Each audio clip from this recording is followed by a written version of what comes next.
बंदी छोड़ सतगुरु रामपाल जी महाराज जी की जय हो। परमपिता परमेश्वर सारी सृष्टि के रचनहार, कुल मालिक, असंख्य ब्रह्मांडों के रचयिता, परम पूज्य सतगुरु रामपाल जी महाराज जी के चरण कमलों में दास का कोटि कोटि दंडवत प्रणाम। और लाइव देख रहे आप सभी भाई बहनों को दास का सत्साहिब। भाई और बहनों, दया परमपिता परमेश्वर जी की, जिनके आशीर्वाद से एक बार पुनः आप और हम सभी भाई बहन लाइव साध संगति के लिए सोशल मीडिया पर फेसबुक रूपी इस प्लेटफॉर्म पर एकत्रित हुए हैं। ये पूज्य गुरुदेव जी की विशेष दया है इस कलयुग की पिछली पीढ़ी में, जिन्होंने इस अध्यात्म को समझने के लिए, आध्यात्मिक ज्ञान को समझने के लिए परमात्मा ने हमें ये टेक्नोलॉजी दी, परमेश्वर ने हमें ये विज्ञान दी, साइंस दी। आप सभी भगत भाई बहन एक बार जुड़ जाइए, और जैसे जैसे आप जी जुड़ते जाएं, वीडियो को एक बार फेसबुक से लेके व्हाट्सएप, जितने भी आप जी ग्रुपों में जुड़े हुए हैं, हर जगह शेयर कर दीजिए। और हमारे अन्य भाई बहन जुड़े, तब तक हम बंदी छोड़ सतगुरु रामपाल जी महाराज जी का मंगलाचरण करते हैं। उसके बाद फिर हम लाइव प्रोग्राम को स्टार्ट करेंगे। और दास की विनती रहेगी सभी भाई बहनों से कि हमें फालतू के कमेंट्स बिल्कुल भी नहीं करने हैं, और हमने ध्यानपूर्वक परमपिता परमेश्वर की महिमा का गुणगान करना है। सत साहिब।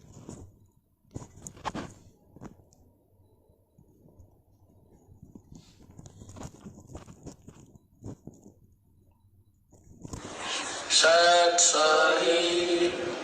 बंदी छोड़ कबीर साहिब की जय। बंदी छोड़ गरीबदास जी महाराज की जय। स्वामी रामदेवानंद जी महाराज की जय। बंदी छोड़ सतगुरु रामपाल जी महाराज की जय। सर्व संतों की जय, सर्व भक्तों की जय, धर्मी पुरुषों की जय, श्री काशी धाम की जय, श्री छुड़ानी धाम की जय, श्री करोता धाम की जय। सत साहिब। ग्रीव नमो नमो सतपुर सकूं, नमस्कार गुरु के नहीं, सुर नर मुनि जन साधवा, संतों सर्व सुधी नहीं, सतगुरु साहिब संत सब है, डंडो तुम प्रणामे, आगे पीछे मध्य हुए तिनको जा कुर्बान, निराकार निर्विषम काल जाल भंजनम, निर्लेपम निज नीर गुणम, अकल अनुपे सोन दुनम, सोहम सुरति समाप्तम, सकल समाना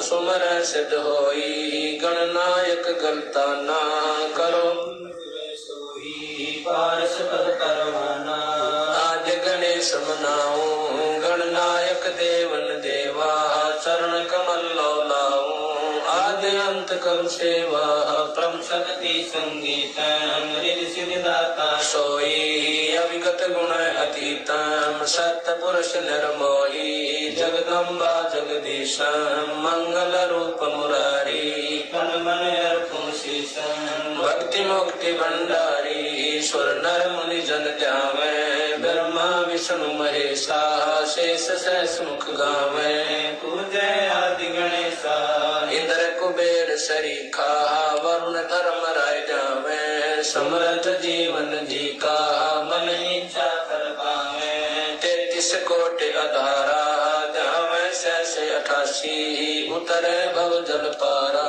कट है युम की फांसी, 33 कोटि अधारा, ध्यावे सहसे 88, उतरे भव जल पारा, कट है युम की फांसी।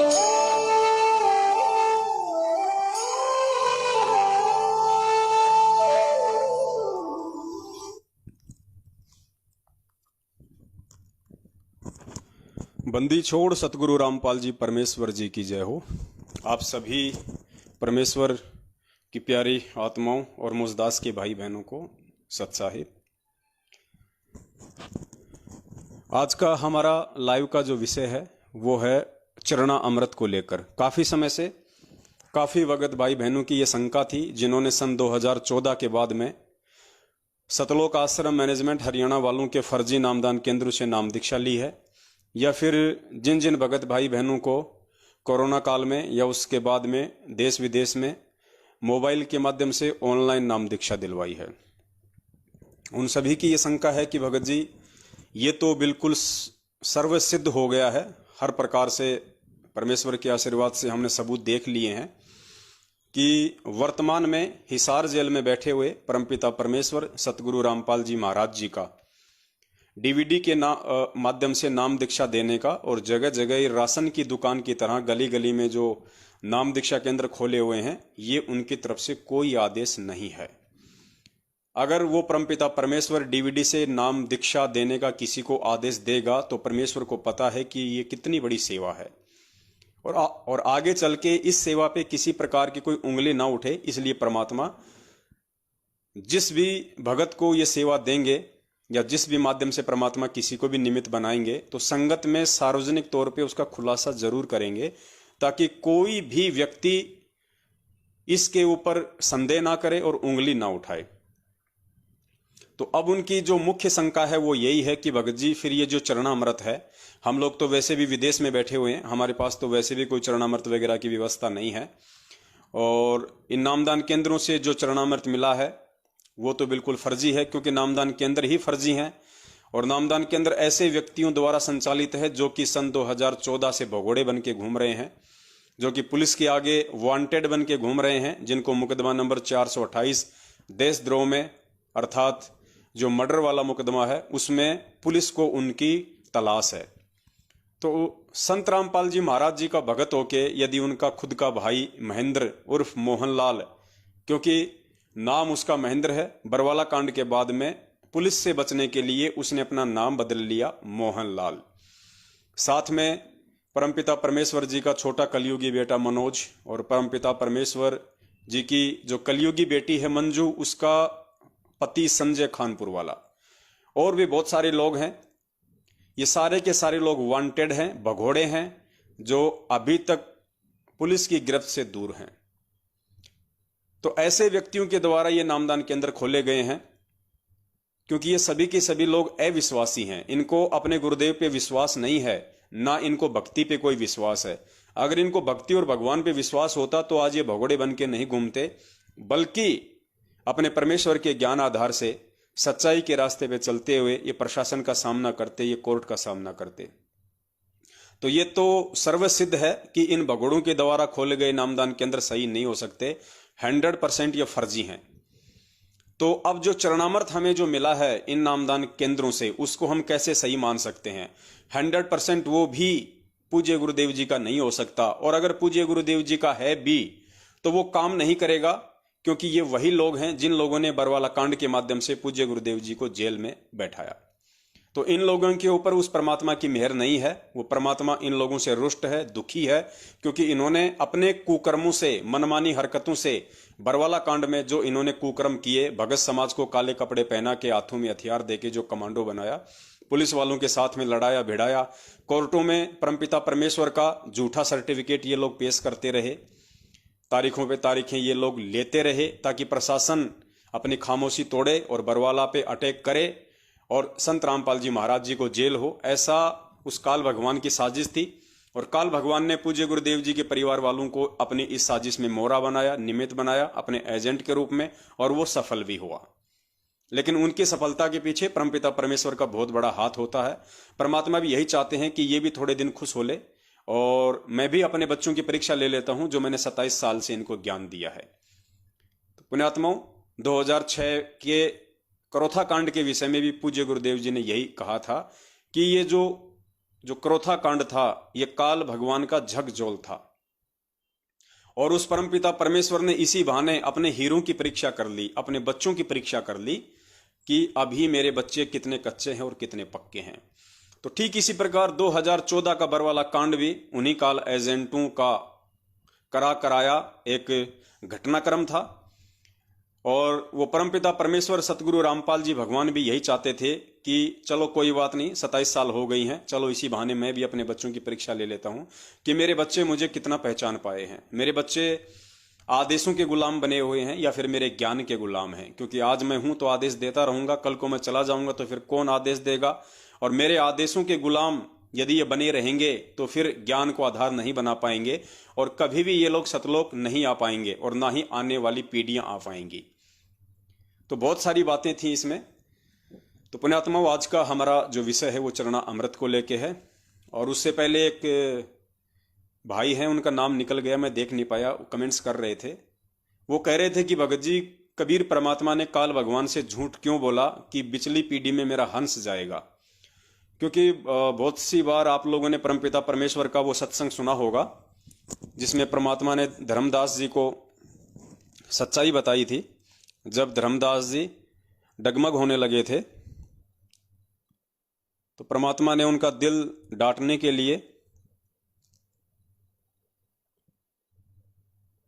उनको कहा था कि भाई तू घबरा मत और मैं तुझे सच्चाई बताता हूं। और परमेश्वर ने धर्मदास जी से कहा कि धर्मदास, 12वें पंथ में आगे चल के मैं खुद ही आऊंगा, मेरा कोई हंस नहीं आएगा, मेरा कोई संत नहीं आएगा, क्योंकि परमेश्वर के काम परमेश्वर ही किया करते हैं। फिर पूज्य गुरुदेव जी ने कहा कि धर्मदास को तो परमात्मा ने सच्चाई बता दी और फिर उस परमात्मा ने काल के आगे थोड़ा सा ये छुपाया था कि मेरा संत जाएगा, मेरा हंस जाएगा। तो भाई का सवाल है कि परमपिता परमेश्वर ने ऐसा झूठ क्यों बोला।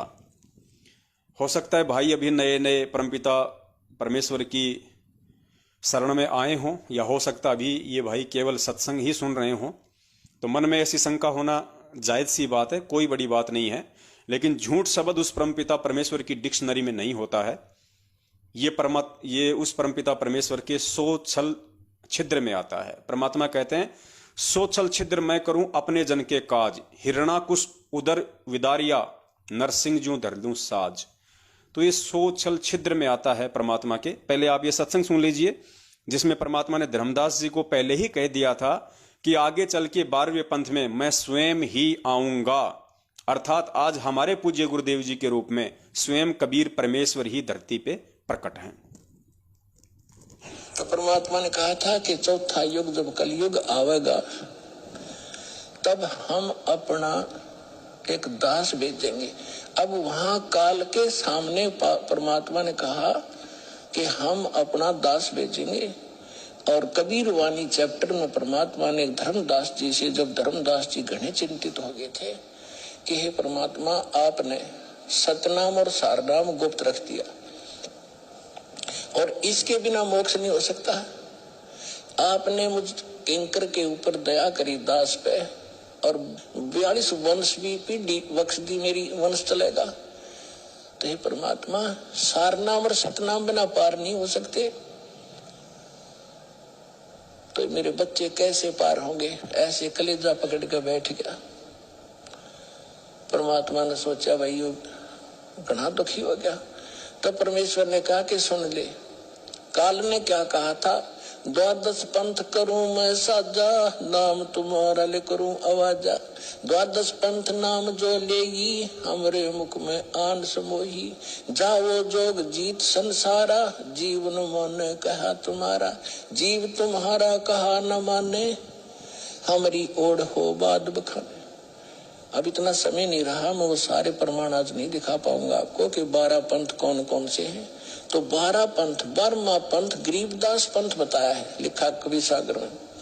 तो परमात्मा ने कहा तू चिंता ना कर धर्मदास, जब 5500 वर्ष कलयुग बीत जाएगा तब या बिचली पीढ़ी आवेगी और बिचली पीढ़ी तक यू ज्ञान और तत्व ज्ञान और सतनाम सारनाम कति गुप्त रखना है, नहीं तो काल के दूतों का हाथ लग जाएगा, मेरा सारा मिशन खराब हो जाएगा।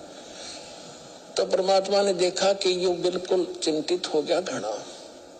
तब परमेश्वर ने कहा धर्मदास, जब साक्षी बताऊं तेरे ते, तब धर्मदास ने कहा कि भगवान आज कितना अच्छा समय है, कलयुग स्टार्ट है सन 1398 में और 1512 तक, और आज भी लोग ना मानते और आप कह रहे हो अगर भयंकर कलयुग पैदा कर देगा, काल ऐसा जुल्म कर देगा, हाहाकार मच जाएगी, इंसान करत नहीं हो जाएंगे, तो उस समय कैसे पार होंगे। आज तो आप भी विद्वान हैं और फिर भी ना मान रहे ये लोग।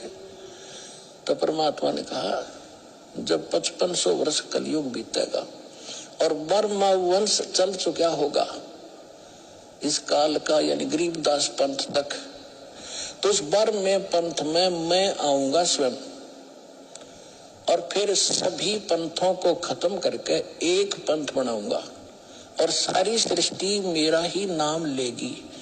तेरे 42 वंश क्या सारी सृष्टि न पार करूंगा धर्मदास, 42 की तो चिंता छोड़ तू।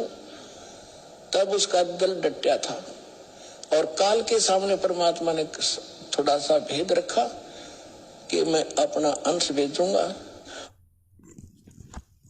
तो यहाँ परमपिता परमेश्वर जी अपने सत्संग के माध्यम से कह रहे हैं कि जब वो धर्मदास बहुत ज्यादा चिंतित हो गया था, क्योंकि धर्मदास जी ने देख लिया था कि बिना इस परमात्मा के जीव को यहां से कोई पार नहीं कर सकता। अगर परमात्मा का हंस आएगा तो पता नहीं उसके हंस की कोई बात माने या ना माने। तो धर्मदास चिंतित हो गया था। तो परमेश्वर ने उसकी चिंता को समाप्त करने के लिए उसको यथार्थता बताई, उसको सच्चाई बताई कि धर्मदास, जब 12वां पंथ चल चुका होगा तो 12वें पंथ में आगे चल के मैं स्वयं ही आऊंगा। तो 17 फरवरी 1988 को परमपिता परमेश्वर सतगुरु रामपाल जी महाराज जी, जो कि 8 सितंबर 1951 को ही धरती पे प्रकट हो चुके थे, 38 वर्ष बाद में 17 फरवरी 1988 को वे स्वामी रामदेवानंद जी महाराज जी को निमित्त बना के उन्होंने अपना मुंह बोला गुरु उनको बनाया और 12वें पंथ में उन्होंने एंट्री की। तो स्वयं उस परमात्मा ने ही एंट्री की, स्वयं वो परमात्मा ही धरती पे आया हुआ है। अब काल को जो परमेश्वर ने कहा था कि मेरा हंस जाएगा, तो वो भी बात बिल्कुल सही है, क्योंकि भगवान ना झूठ बोलता है ना वो झूठा होता है। तो वो भी बिल्कुल सही है, क्योंकि उस काल के सामने वो परमात्मा जब थे, जिस समय वार्ता हो रही थी, उस समय वो परमात्मा अपने ही पुत्र जोगजीत जी के रूप में थे और उन्होंने कहा था कि मैं अपना अंश भेजूंगा। तो पुण्यात्माओं, स्वयं तो वो परमात्मा काल के सामने आ नहीं सकता, क्योंकि उनको काल की औकात का पता है कि यदि मैं अपने वास्तविक रूप में इस काल के सामने आ गया तो इसका कलेजा फट जाएगा, इसका कलेजा फट जाएगा अगर मैं इसके सामने आ गया तो। इसलिए परमात्मा हमेशा अपने आप को छुपाते हुए ही इस पृथ्वी लोक पे आते हैं। और भगत जी, आज परमात्मा सतगुरु रामपाल जी महाराज जी के चोले में है, अर्थात वो कबीर परमात्मा जो सतलोक में बैठा है अपने वास्तविक रूप में, उस रूप को हल्का करके आज वो परमात्मा सतगुरु रामपाल जी महाराज जी के रूप में धरती पे प्रकट हैं। तो काल को यही है कि हां, वो परमात्मा तो स्वयं नहीं आया हुआ है धरती पे, उस परमात्मा का कोई अंश, उस परमात्मा का कोई हंस, उस परमात्मा का कोई दूत जरूर इस पृथ्वी पे आया हुआ है। तो परमात्मा अपने वास्तविक रूप में ना आके अपने वास्तविक रूप के ऊपर एक हल्का सा ओवरकोट सतगुरु रामपाल जी महाराज जी का जिन्होंने पहना हुआ है, वो काल की नजरों में काल का, वो उनका परमात्मा का दूत है, परमात्मा का अंश है, जबकि उस ओवरकोट के नीचे स्वयं वो कबीर परमात्मा ही है। तो भगत जी, स्वयं वो कबीर भगवान इस पृथ्वी पे प्रकट है और काल की नजरों में उस परमात्मा का दूत है, परमात्मा का अंश इस पृथ्वी पे ज्ञान दे रहा है। तो दोनों स्थिति में परमात्मा ने झूठ नहीं बोला है। परमात्मा ने धर्मदास जी को जो कहा कि मैं स्वयं ही आऊंगा, तो परमेश्वर स्वयं ही आए हुए हैं। और काल को कहा कि मेरा दूत जाएगा, मेरा अंश जाएगा, तो परमेश्वर अपने वास्तविक रूप को छुपा के सतगुरु रामपाल जी महाराज जी का चोला पहन के इस पृथ्वी पे प्रकट हैं। तो काल की नजरों में उस परमात्मा का अंश है, उस परमात्मा का हंस है, उस परमात्मा का दूत है संत रामपाल जी महाराज। तो इस प्रकार से भगत जी हमने इस अध्यात्म को समझना है, क्योंकि परमेश्वर ने जो वचन बोल दिया वो अटल सत्य है, वो झूठ हो ही नहीं सकता, सोचना भी मूर्खता होगी। तो ये भाई का एक छोटा सा सवाल था। उसके बाद पुण्यात्माओं, हम आप आगे बढ़ते हैं। हमारा आज का जो विषय है चरणा अमृत को लेके, कि भाई फर्जी नामदान केंद्र हैं, ये तो सर्वसिद्ध हो चुका है। तो इन फर्जी नामदान केंद्रों पे मिलने वाली वस्तुएं भी फर्जी ही होंगी। परमपिता परमेश्वर का जब इनके ऊपर कोई आशीर्वाद ही नहीं है, कोई मेहर ही नहीं है, और उस मालिक को जेल में बैठा के इन लोगों ने काल एजेंट बन के मनमुखी रूप से अपने धार्मिक धंधे के विस्तार के लिए जगह जगह जो ये राशन की दुकान की तरह सेंटर खोल रखे हैं, तो ये तो फर्जी है ही हैं। इन पे परमात्मा की कोई मेहर नहीं है, तो चरणामृत भी सही नहीं हो सकता। देखो पुण्यात्माओं, चरणामृत सही हो या नहीं हो, विषय ये नहीं है। और अकेले उस चरणामृत के पीने से हम सतलोक नहीं जा सकते, ये भी सत्य है। और चरणामृत पीना भी जरूरी है, और चरणामृत असली होना भी जरूरी है। क्योंकि जब हम नित्य नियम करते हैं रोजाना, तो पेज नंबर 23 के ऊपर परमात्मा हमें कहते हैं कि चरणा अमृत कदाचित पावे 84 कटे लोक सिंधावे। एक भगत के मोक्ष प्राप्ति में चरणा अमृत का भी बहुत अधिक महत्व है। परमात्मा उसके युगन युगन के पाप कर्मों का नाश करते हैं। चरणामृत के पान से भगत को सद्बुद्धि आती है और उसको आधीनी आती है। क्योंकि चरणामृत पीने का मतलब है हम किसी के चरणों का अमृत पी रहे हैं, हम किसी के जो है चरणों का जल पी रहे हैं। तो अगर कोई अहंकारी व्यक्ति होगा तो वो दूसरे के चरणों का जल नहीं पिएगा। इसलिए परमात्मा भगत के भक्ति भाव को चेक करने के लिए परमात्मा एक भगत के अंदर जो अभिमान या मान बड़ाई रूपी जो कीड़ा होता है थोड़ा बहुत, उसको परमात्मा शांत करने के लिए, उसको नष्ट करने के लिए अपना चरणा अमृत देते हैं। तो अगर किसी ने भक्ति करनी होगी और जिस व्यक्ति ने अपने आप को उस परम पिता परमेश्वर का कुत्ता समझ लिया होगा, अपने आप को 2 कोटि का जीव और अपने पूज्य गुरुदेव जी को परमात्मा मान लिया होगा, तो उसको अपने पूज्य गुरुदेव जी का चरणामृत पीने में कहीं कोई संकोच नहीं होगा। इसलिए परमात्मा उस भगत के अभिमान को चेक करने के लिए, उसकी मान बढ़ाई को चेक करने के लिए, उसकी आधीनी को चेक करने के लिए चरणा अमृत देते हैं भगत जी। अब चरणामृत के विषय में आपने काफी बार परमपिता परमेश्वर जी के मुख कमल से एक वीडियो सुना होगा, जिसमें परमात्मा कहते हैं कि एक तरफ तो आप अपने गुरु को मानुष मान रहे हो और दूसरी तरफ आप उनके चरणों का अमृत पी रहे हो, चरणा अमृत भी पी रहे हो। तो परमात्मा कहते हैं वो भगत भी पार नहीं हो पाएगा। गुरु को अपने जैसा व्यक्ति मानने वाला, जन साधारण मानने वाला, मानुष मानने वाला, मां के गर्भ से आया हुआ मानने वाला व्यक्ति कभी भी सतलोक नहीं जा सकता, चाहे वो ओरिजिनल चरणामृत दिन में 4 बार ही क्यों ना पिए। तो एक बार आप पूज्य गुरुदेव जी के मुख कमल से सुन लीजिए कि परमेश्वर ने इस विषय में हमें क्या निर्देशित किया है।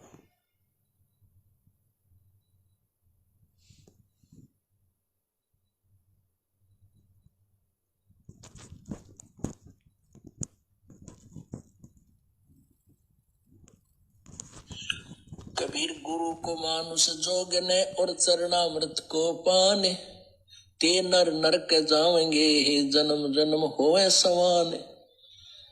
जो क्या बताते हैं, गुरु को मानुष मानते हैं और चरणामृत भी देखम देखा, चरणामृत भी गुरु जी के चरणों का जल उसको भी पी रहे हैं और ऊपर से एक मनुष्य मान रहे हैं। कहते उससे भी, वो भी फिर 84 लाख योनियों का अधिकारी है, उसकी भक्ति चले नहीं। गुरु को मानुष जोगने और चरणामृत को पान, ते नर नरक में जावेंगे फिर जन्म जन्म होए समान। चरणामृत ले, लेकिन भगवान समझ के ले। मान लो मूलधन 100 रुपये। पुण्यात्माओं, एजुकेशन का अब आपको लाभ होगा।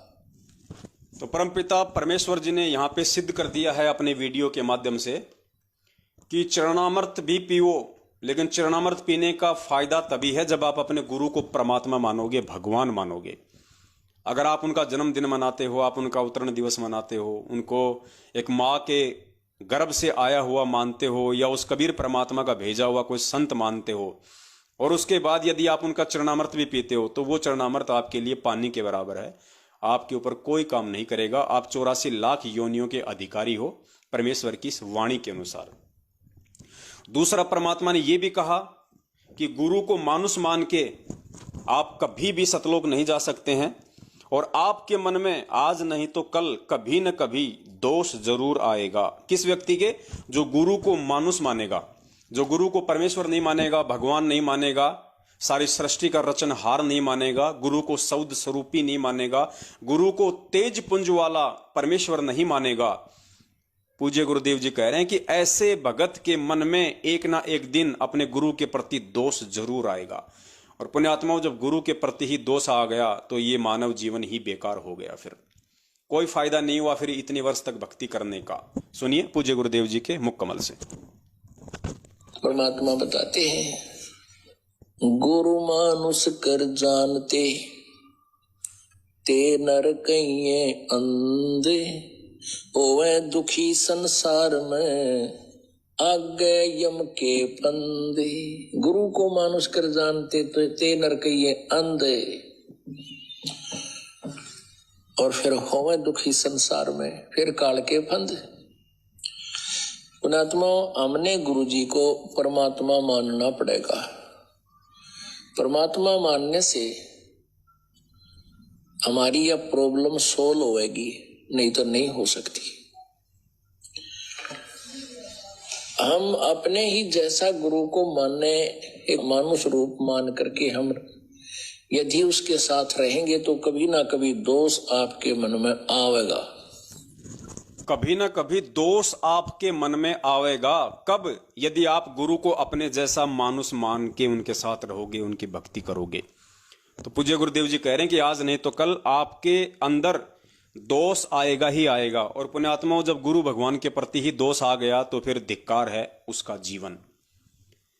तो पुण्यात्माओं, चरणामृत के विषय में आज का जो वीडियो बनेगा, उससे पहले आप जियों को ये चीज जानना अति आवश्यक है और आपकी अंतरात्मा में ये बात बैठना अति आवश्यक है कि गुरु ही परमात्मा है, गुरु ही भगवान है। सतगुरु रामपाल जी महाराज ही सारी सृष्टि का रचनहार है। स्वयं वो कबीर परमात्मा है जो चारों युगों में आता है। आज वही कबीर परमात्मा अपने तेज पुंज के शरीर को हल्का करके सतगुरु रामपाल जी महाराज जी के चोले में धरती पे प्रकट है। जब तक पुण्यात्माओं ये प्रकट और जन्म, ये जो दो शब्द हैं, इनमें से एक शब्द जन्म को जब तक आप जी अपने दिलो दिमाग से कैंसिल नहीं कर दोगे, तब तक पुण्यात्माओं ये चरणामृत आप लोगों के ऊपर काम नहीं करेगा, आप लोगों के ऊपर असर नहीं करेगा, चाहे आप रोज चरणामृत पियो आप, क्योंकि ये परमेश्वर की वाणियां हैं। और गुरुदेव कहते हैं कि ये डूम भाट के गीत नहीं है जो आपके मनोरंजन के लिए सुनाए जा रहे हैं। इन चीजों को जब तक आप अपने हृदय में नहीं संभालोगे, तब तक पुण्यात्माओं ये जो मंत्र हैं जो पूरी सृष्टि में किसी के पास नहीं है, स्वयं वो परमात्मा ही आके इन मंत्रों को दान करता है, ये मंत्र भी उस दिन से आपके ऊपर पूर्णतया काम करने लग जाएंगे। जब तक आप अपने गुरु को मानुष मानेंगे, मां के गर्भ से आया हुआ मानेंगे, अपने जैसा व्यक्ति मानेंगे, कबीर परमात्मा का भेजा हुआ संत मानेंगे, पुण्यात्माओं, तब तक ये जो मंत्र हैं, चाहे प्रथम मंत्र हो चाहे सतनाम मंत्र हो, सारनाम तो अभी तक गुरुदेव ने किसी को दिया ही नहीं सिवाय एक आत्मा के, और वो आत्मा थी हमारे दादा गुरुदेव स्वामी रामदेवानंद जी महाराज, जिनको सतगुरु रामपाल जी महाराज जी ने सारनाम और सार शब्द देके इस काल लोक से सतलोक भेजा। केवल वही आत्मा सारनाम की अधिकारी थी। और आज वर्तमान में यदि सारनाम का कोई अधिकारी बनने जा रहा है तो परमपिता परमेश्वर के सत्सेवक हैं जो साध संगति से जुड़े हुए हैं, और साध संगति से जुड़ के जिन्होंने गुरु और परमात्मा के बीच की खाई को लगभग मेट दिया है, मिटा दिया है।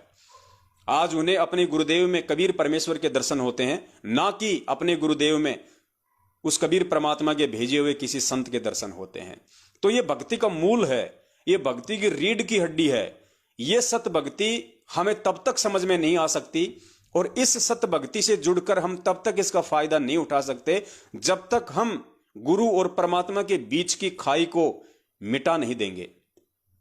और पुण्यात्मा, आज का जो चरणामृत का वीडियो है ये आपको तभी समझ में आ पाएगा, और ये जो चरणामृत है ये आपको तभी समझ में आएगा जब आप आज के उस चरणामृत वाले मैटर से पहले अपने पूज्य गुरुदेव जी के विषय में कुछ और जो सबूत हैं, जो प्रमाण हैं, जो आप जी अपने हृदय में संभालोगे कि हाँ, धरती पे यदि कोई प्रकट है तो पूज्य गुरुदेव संत रामपाल जी महाराज जी के रूप में स्वयं कबीर परमात्मा ही प्रकट है। तो बहुत सारे जो कंसेप्ट हैं परमात्मा क्लियर करवाएंगे, आप जी धैर्य के साथ में सुनते रहिए। पुण्यात्मा, साध संगति का यही लाभ है, यही फायदा है। और परमपिता परमेश्वर जी का जो मिशन होता है कलयुग की पिछली पीढ़ी में, उस मिशन का एक मुख्य हिस्सा होता है साध संगति। ये साध संगति आज से पहले नहीं हुई। क्यों नहीं हुई? क्योंकि आज से पहले हम गुरु को मानुष ही मानते रहे थे, और गुरु को मानुष मानने वाले चाहे रात दिन साध संगति कर लो, उसका कोई असर नहीं होना। तो पिछली पीढ़ी में ही परमात्मा अपने मिशन का एक मुख्य हिस्सा साध संगति को चुनते हैं, और ये निर्भर करता है उस परमपिता परमेश्वर की अपनी मौज पे, अपनी इच्छा पे कि वो किस आत्मा को साध संगति के लिए निमित्त बनाते हैं। निमित्त बनने वाले का इसमें कोई रोल नहीं होता है। निमित्त बनने वाला एक जीव है, निमित्त बनने वाला एक पत्थर है, एक जानवर है, एक पशु है। वो परमेश्वर किस पशु को इंसान बना दे, इंसान से देवता बना दे, ये उसकी अपनी मेहर के ऊपर है। तो जो सारा का सारा जो श्रेय है वो केवल पूज्य गुरुदेव जी को ही जाना चाहिए। वे ही इस साध संगति के श्रेय के पूर्णतया अधिकारी हैं और कोई नहीं है। तो पुण्यात्माओं, अब कुछ कंसेप्ट हैं जो परमात्मा बिल्कुल क्लियर करवा देंगे और आप लोग भी सोचने पे मजबूर हो जाओगे कि भाई बात तो बिल्कुल सही है। हम तो रात दिन ये वाणियां पढ़ा करते हैं, लेकिन हमें तो समझ में नहीं थी ये सारी बातें। हमने कभी विचार ही नहीं किया इन बातों पे, क्योंकि बहुत सारे भगत भाई बहन इसी शंका में डूबे हुए हैं। उनकी मुख्य शंका सिर्फ यही है कि संत रामपाल जी महाराज जी का 8 सितंबर 1951 के दिन तो जन्म हुआ है और 1997 में जब उनको मार्च के महीने में सतलोक से कबीर परमात्मा आके मिले, उस समय संत रामपाल जी महाराज की आत्मा को सतलोक भेज दिया गया और 1997 से संत रामपाल जी महाराज जी के रूप में, उनके चोले में, उनके शरीर में या उनका रूप बना के खुद वो कबीर परमात्मा धरती पे प्रकट है। ये उनकी मुख्य शंका है। जबकि आज से पहले परमात्मा ने बहुत सारे वीडियो इस पे बनवा दिए हैं कि भाई परमेश्वर ने केवल उस वाणी को चरितार्थ करना था कि जब आवे 5500 पांचा तब ये वचन मेरा होगा साचा, और 5000 अरु 500 जब कलयुग बीत जाए महापुरुष फरमान तब जग तारन को आए। 650 साल पहले परमेश्वर ने जो वाणी कही थी, उस वाणी को परमात्मा ने आज सही साबित करना था। तो 1997 वाली जो बात परमेश्वर ने अपनी गहरी नजर आध्यात्मिक ज्ञान गंगा पुस्तक के पेज नंबर 538 पे जो लिखा है कि मुझ रामपाल दास को 1997 में कबीर परमात्मा आके मिले, सिर्फ और सिर्फ इस परमात्मा ने ये भूमिका इन वाणियों को सही साबित करने के लिए, जो 650 साल पहले धर्मदास जी के माध्यम से कबीर सागर में लिपिबद्ध करवाई थी, उनको सत्य साबित करने के लिए, उनको चरितार्थ करने के लिए ही परमात्मा ने इस लिखावट का जो है वो प्रयोग किया है, इस शब्द का परमात्मा ने प्रयोग किया है। अन्यथा परमात्मा तो 8 सितंबर 1951 से ही धरती पे प्रकट है। तो सबसे पहले हम वहीं से शुरुआत करते हैं जो भगत भाई बहनों की मुख्य शंका है।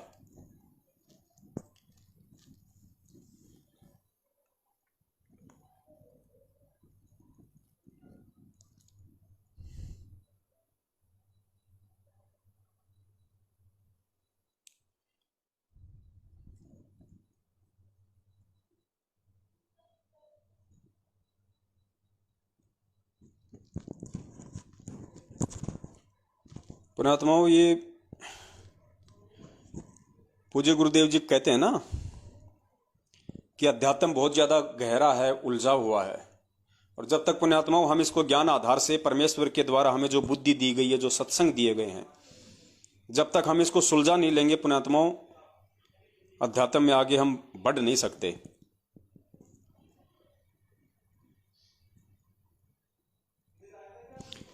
तो सुनिए सबसे पहले वो वाणी जो हम रोज संध्या आरती के एंड में गाते हैं।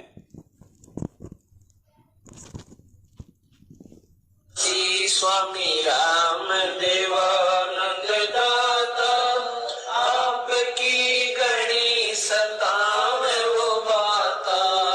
स्वामी राम देवानंद दाता आपकी गणी सताव वो बाता। तेरा राम पाल अज्ञान किया सतलोक का वासी। तेरा राम पाल अज्ञान किया सतलोक का वासी। मेरे गुरुदेव भगवान भगवान दियो काट काट की पास। पुण्यात्मा वाणी आपने सुनी जो हम रोज पढ़ते हैं संध्या आरती में। अब पुण्यात्मा ये अध्यात्म है, बिना पूज्य गुरुदेव जी के आशीर्वाद के, बिना उनकी सत्य प्रेरणा के ये समझ में नहीं आ सकती हैं ये वाणियां, जिस पे गुरुदेव की मेहर हो। परमात्मा कहते हैं सब सुमरे अपने अनुमाना तो गति लखी न जाए, और कहे कबीर कृपया कर जन पर ज्यों की त्यों समझाए। जिस पे उस कबीर परमात्मा की मेहर हो जाएगी वही इन वाणियों को समझ सकता है और वही अपने अन्य भगत भाई बहनों को समझा सकता है। 17 फरवरी 1988 को पूज्य गुरुदेव जी लीलामय तरीके से, जैसे 650 साल पहले उन्होंने रामानंद जी को अपना मुंह बोला गुरु बनाया था, ठीक उसी प्रकार गुरु शिष्य की परंपरा को निभाने के लिए और अपने गुरु के प्रति, सतगुरु के प्रति एक भगत का क्या भाव होना चाहिए, क्या उसकी श्रद्धा होनी चाहिए, कितना उसका समर्पण होना चाहिए, इन सभी चीजों को एक उदाहरण के रूप में पेश करने के लिए परमेश्वर ने एक लीला की थी। स्वामी रामदेवानंद जी महाराज जी को अपना मुंह बोला गुरु बनाने की 17 फरवरी 1988 को। और उसके बाद में सतगुरुदेव जी ने जो ये वाणी बोली है कि स्वामी रामदेवानंद जी दाता आपकी घनी सतावे वो बाता, तेरा रामपाल अज्ञान किया सतलोक का वासी। पुण्यात्माओं, परमात्मा ने उस वाणी को चरितार्थ करने के लिए जो 650 साल पहले बोली गई थी 1997 के लिए, कि 1997 से धर्मदास मेरा 13वां कबीर पंथ शुरू होगा और 1997 में मैं अपना यथार्थ 13वां कबीर पंथ में चलाऊंगा इस पृथ्वी पे। पुण्यात्मा, उस वाणी के अनुसार उस कबीर परमेश्वर ने 1997 में ही धरती पे प्रकट होना था, लेकिन दुनिया की नजरों में, उस लिखी हुई वाणी के अनुसार दुनिया की नजरों में, शास्त्रों के अकॉर्डिंग परमात्मा ने 1997 में धरती पे प्रकट होना था। इसलिए परमात्मा ने उससे पहले 1997 से पहले यानी 8 सितंबर 1951 से लेके 1997 तक परमेश्वर ने एक ऐसा जीवन जिया, एक ऐसी लीला की जिसे कोई समझ नहीं सकता कि धरती पे वो कबीर परमात्मा पहले ही प्रकट हो चुके हैं। और उस वाणी के अनुसार परमेश्वर ने कि भाई 1997 में यानी 5000 और 500 जब कलयुग बीत जाए, महापुरुष फरमान तब जग तारण को आए, यानी 1997 में वो महापुरुष जग का उद्धार करने के लिए आएगा। तो परमात्मा ने उस वाणी को सिद्ध करने के लिए संध्या आरती में इस शब्द का सहारा लेना पड़ा कि तेरा रामपाल अज्ञान किया सतलोक का वासी। यानी 8 सितंबर 1951 से 1997 के बीच में उस कबीर परमेश्वर ने जो एक भगत की भूमिका की थी, वो भगत की भूमिका उनकी पूरी हुई और वो परमेश्वर अपने आप को छुपाते हुए दुनिया की नजरों में ये कह रहे हैं कि रामपाल की जो आत्मा थी या रामपाल नाम की जो आत्मा थी, वो अपने गुरुदेव के आशीर्वाद से, अपने गुरुदेव से ज्ञान प्राप्त करके, अपने गुरुदेव से सत भक्ति लेके वो सतलोक को प्राप्त हो गई है। सिर्फ ये भेद था एक। अब 1997 में महापुरुष आएगा वाणी के अनुसार, तो पुण्यात्मा 1997 में अगर परमात्मा धरती पे आएंगे तो अचानक से तो प्रकट होंगे नहीं। अगर अचानक से परमात्मा इस कलयुग की पिछली पीढ़ी में, इस साइंस वाले जमाने में, इस टेक्नोलॉजी के जमाने में, अगर 1997 में वो परमात्मा एकदम से आके प्रकट हो जाए, पुण्यात्मा उस भगवान को कोई भगवान नहीं मानेगा, क्योंकि ऐसे जादूगरी दिखाने वाले आजकल बहुत हैं। ऐसे जंत्र मंत्र करने वाले, ऐसे सर्कस में ये जो मैजिशियन हैं, ये जो जादूगर लोग हैं, ये बहुत कर देते हैं। ये कबूतर से इंसान बना देते हैं, इंसान का कबूतर बना देते हैं। तो काल ने ये सारी जो व्यवस्थाएं हैं, ये इस तरह की, ये तांत्रिक वाली, ये इसने पहले ही यहां पे सेट कर रखी हैं। तो वो कबीर परमात्मा अगर अपनी वाणी के अनुसार अगर 1997 में अचानक अगर वो प्रकट हो जाए 20 साल का बनके या 50 साल का बनके, तो पुण्यात्माओं आज आप और हम भी उन पे यकीन नहीं करते, हम उनको भगवान नहीं मानते। तो परमेश्वर ने 8 सितंबर को ही धरती पे आना पड़ा, एक आम व्यक्ति की परमेश्वर ने लीला की, और उस वाणी को सही साबित करने के लिए परमेश्वर ने संध्या आरती के एंड में ये बोलना पड़ा।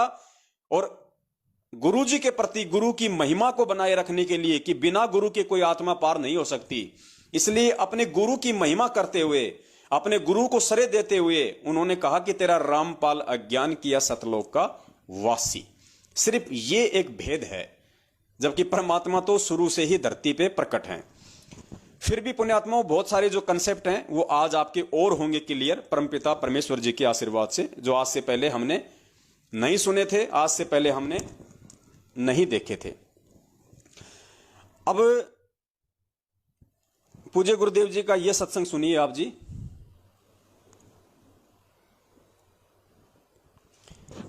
जिसमें परमात्मा स्पष्ट रूप से हमें कह रहे हैं कि पुण्यात्माओं आज तो भगवान आपके सामने आके खड़ा हो गया, बिल्कुल क्लियर कहा परमेश्वर ने सत्संग में। 2013 या 14 का सत्संग है। गुरुदेव कह रहे हैं कि पुण्यात्माओं, आज तो भगवान आपके सामने आके खड़ा हो गया।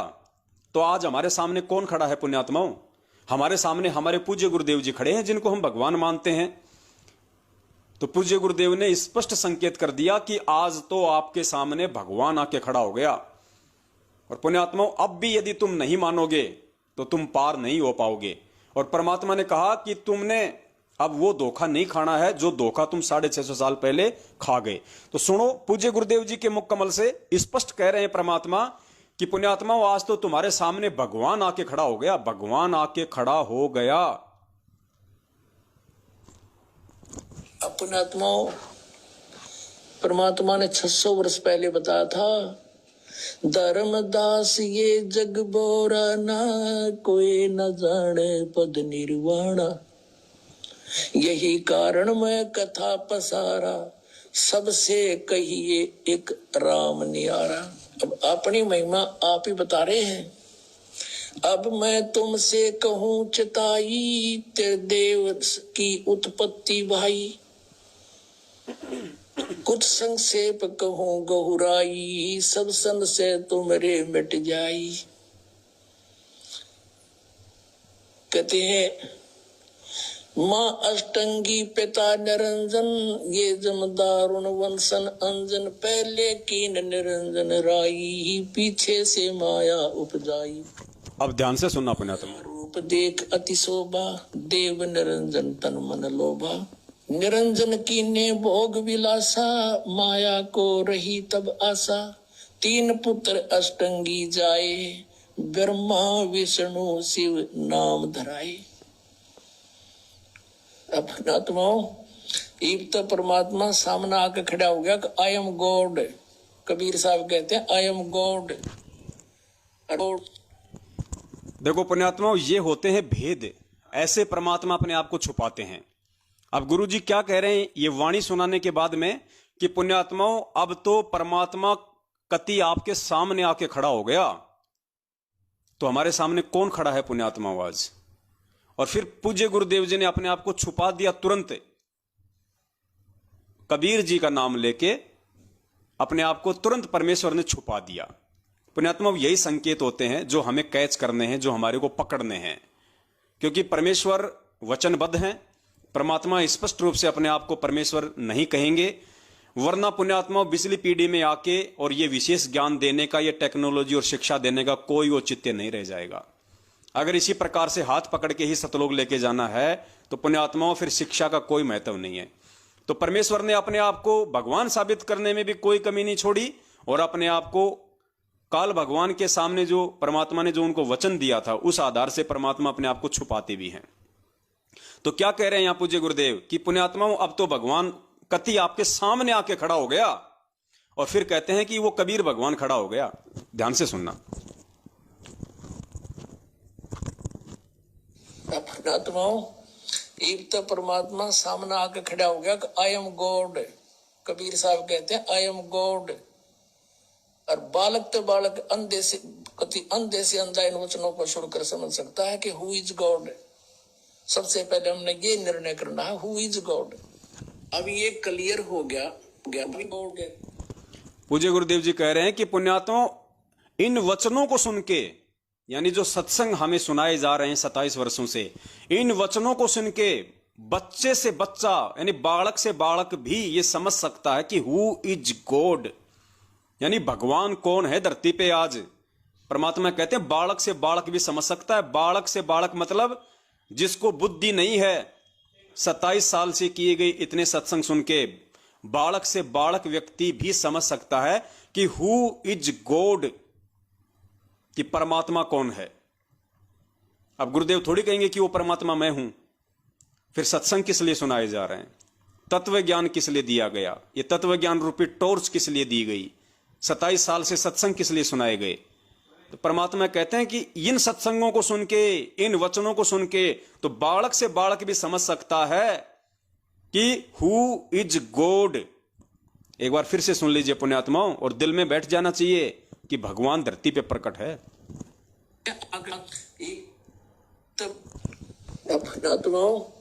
इब तो परमात्मा सामने आके खड़ा हो गया कि आई एम गॉड। कबीर साहब कहते हैं आई एम गॉड। और बालक तो बालक अंधे से अंधा इन वचनों को सुनकर समझ सकता है कि हु इज गॉड। सबसे पहले हमने ये निर्णय करना है हु इज गॉड। अब ये क्लियर हो गया तो सबसे पहले हमने यही निर्णय करना है कि हु इज गॉड। और पुण्यात्माओं, जब हम ये निर्णय कर लेंगे ज्ञान आधार से, साध संगति से, कि संत रामपाल जी महाराज जी इज कंप्लीट गॉड, उसके बाद पुण्यात्माओं आप अपने घर से मटके से अगर एक बोतल में पानी भर के परमात्मा के दरबार में रख देंगे और बंदी छोड़ से अरदास कर लेंगे कि हे परमपिता परमेश्वर, आप धरती पे प्रकट हैं परमात्मा, अब आप अपने आप को छुपा नहीं सकते परमेश्वर। इस ज्ञान आधार से आपने संपूर्ण खुलासा कर दिया है और परमेश्वर दास आपकी शरण में है तन मन धन से। आप मेरे इष्ट हैं, आप मेरे गुरु भगवान है। आपके अलावा सौपन में भी मैं किसी अन्य देवी देवता ब्रह्मा विष्णु महेश दुर्गा और काल का चिंतन नहीं करूंगा। और परमेश्वर इस सामान्य से दिखने वाले जल में परमेश्वर अपनी अमृत वाणी को समाहित कीजिए, परमेश्वर अपने वचन को समाहित कीजिए। पुण्यात्मा, उसी दिन से वो बोतल परमात्मा चरणामृत बना देगा, अमृत जल बना देगा वो। इसके विषय में हम आगे बात करेंगे खुल के। उससे पहले हमारे को ये हृदय में समझ आना चाहिए कि धरती पे कौन है। अब आगे चलिए पुण्यात्माओं, हम दूसरी वाणी को लेते हैं।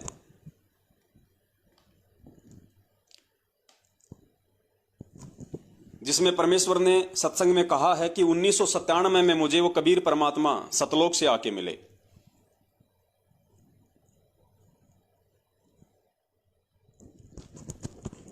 पहले आप जी ये छोटा सा सत्संग सुनिए परमात्मा का,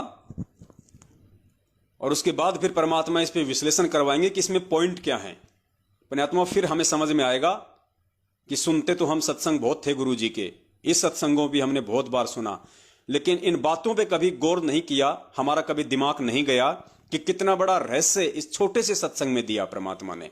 समझने वाला वही समझ सकता है कि धरती पे वो कबीर परमात्मा 8 सितंबर 1951 से प्रकट है या 1997 में संत रामपाल जी महाराज जी की आत्मा को सतलोक भेज के उसके चोले में खुद है।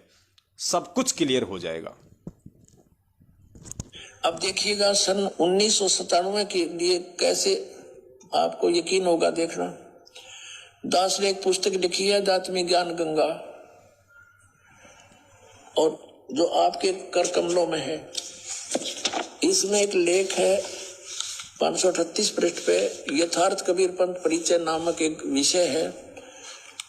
और इसमें यहां लिखा है, मुझ दास यानी रामपाल दास को परमेश्वर कबीर साहिब जी संवत 2054 फाल्गुन मास शुक्ल पक्ष एकम मार्च 1997 को दिन के 10 बजे मिले थे तथा सार शब्द की वास्तविकता और संगत को दान करने का सही समय संकेत देकर अंतर्धान हो गए थे।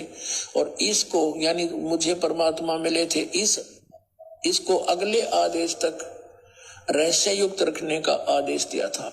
और फिर परमात्मा ने एक और अनमोल खजाना अभी 10 दिन के अंदर अंदर हमें दिया है। पुण्यात्माओं, इस छोटे से 2 मिनट के सत्संग में परमात्मा ने 2 इतने बड़े पॉइंट दे दिए हैं। और परमात्मा ने ये इसीलिए ये पॉइंट छोड़े हैं ताकि मेरे बच्चे मुझे पहचान लेंगे कि मैं 8 सितंबर से धरती पे प्रकट हूं या 1997 से। पुण्यात्माओं, ध्यान से सुनना इन चीजों को। 2 कौन से पॉइंट हैं? सबसे पहले चलिए पॉइंट नंबर 1 पे, और संगत को दान करने का सही पक्ष एकम मार्च 1997 को दिन के 10 बजे मिले थे तथा सार शब्द की वास्तविकता और संगत को दान करने का सही समय संकेत देकर अंतर्धान हो गए थे। और इसको यानी मुझे परमात्मा कह रहे हैं अपने आप को छुपाते हुए, उस वाणी को चरितार्थ करते हुए कि मार्च 1997 में कबीर परमात्मा मुझ रामपाल दास को मिले थे और सार शब्द की वास्तविकता, सार शब्द की या सार नाम की वास्तविकता और संगत को दान करने का सही समय बताकर। एक पॉइंट क्या है पुण्यात्माओं कि गुरुजी को लोगों के अनुसार जो भगत भाई बहन उन्हें 1997 से भगवान मानते हैं और संत रामपाल जी महाराज जी को केवल एक आत्मा मानते हैं, उन लोगों के अनुसार इस वीडियो में पूज्य गुरुदेव जी कह रहे हैं कि कबीर परमात्मा मार्च 1997 में मुझे मिले और मिलके परमेश्वर ने क्या कहा, यानी सार शब्द की वास्तविकता और उसको दान करने का सही समय बताया। यानी कबीर परमात्मा 1997 में संत रामपाल जी महाराज जी को मिले, मिलके वो वापस चले गए, कुछ समय के लिए मिले और क्या दिशा निर्देश देके चले गए। कबीर परमात्मा ने संत रामपाल जी महाराज जी से कहा कि मैंने तुझे जो सारनाम या सार शब्द दिया है वो संगत में तेरे को कब दान करना है, संगत में तुझे सारनाम कब ओपन करना है, उसका सही समय बता के। एक पॉइंट तो ये हो गया कि सारनाम को संत रामपाल जी महाराज जी ने संगत में कब ओपन करना है, कब दान करना है, यह संकेत दे दिया। और दूसरा संकेत क्या दिया कि मैं तुझे मिला हूं 1997 में, यानी कबीर परमात्मा कह रहे हैं संत रामपाल जी महाराज जी को कि मैं आपको मिला हूं, इस बात को अगले आदेश तक किसी को नहीं बताना। यानी 1997 में संत रामपाल जी महाराज जी को कबीर परमात्मा मिले, इस बात को अगले आदेश तक रहस्य युक्त रखना है, गुप्त रखना है, किसी को नहीं बताना। एक बार सुन लीजिए आप दोबारा से, फिर ये दो जो पॉइंट हैं, यही पॉइंट ये साबित कर देंगे कि परमात्मा धरती पे 8 सितंबर 1951 से प्रकट है। परमात्मा की वास्तविकता और मामा शुक्ल पक्ष एकम मार्च 1997 को दिन के 10 बजे मिले थे तथा सार शब्द की वास्तविकता और संगत को दान करने का सही समय संकेत देकर अंतर्धान हो गए थे। और इसको यानी मुझे परमात्मा मिले थे, इसको अगले आदेश तक रहस्य युक्त रखने का आदेश दिया था। और फिर परमात्मा ने एक और अनमोल खजाना अभी 10 दिन के अंदर अंदर हमें दिया है।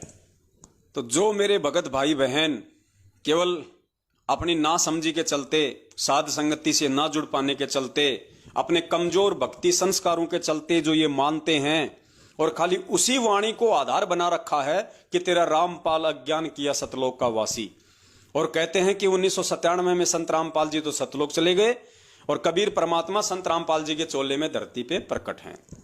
पुण्यात्माओं, ये 2 मिनट का वीडियो और इसमें 2 पॉइंट उन भाइयों को अगर वो होश में होंगे तो परमात्मा उनका कंसेप्ट क्लियर कर देंगे और आज के बाद उनको भी मानना पड़ेगा। अगर भगत होंगे तो, अगर भक्ति करने के मकसद से इस मार्ग से जुड़े होंगे तो उनको भी 100% ये मानना पड़ेगा कि हां 1997 से नहीं, भगवान तो 8 सितंबर से ही धरती पे प्रकट हैं। सबसे पहला पॉइंट इसमें क्या है, पूज्य गुरुदेव जी कह रहे हैं कि 1997 में मुझे कबीर परमात्मा मिले और सार शब्द की वास्तविकता और उसको दान करने का सही समय का संकेत करके अंतर्ध्यान हो गए। पुण्यात्माओं, पॉइंट नंबर 1, अगर 1997 में संत रामपाल जी महाराज जी की आत्मा सतलोक चली गई, अर्थात संत रामपाल जी का इस लोक से कोई लेन देन ही नहीं, वो मोक्ष को प्राप्त हो चुके हैं 1997 में, तो फिर कबीर परमात्मा 1997 में आके और ये किसको बोल के गए, ये किसको कह के गए, सार शब्द की वास्तविकता और उसको दान करने का सही समय का संकेत देके चले गए।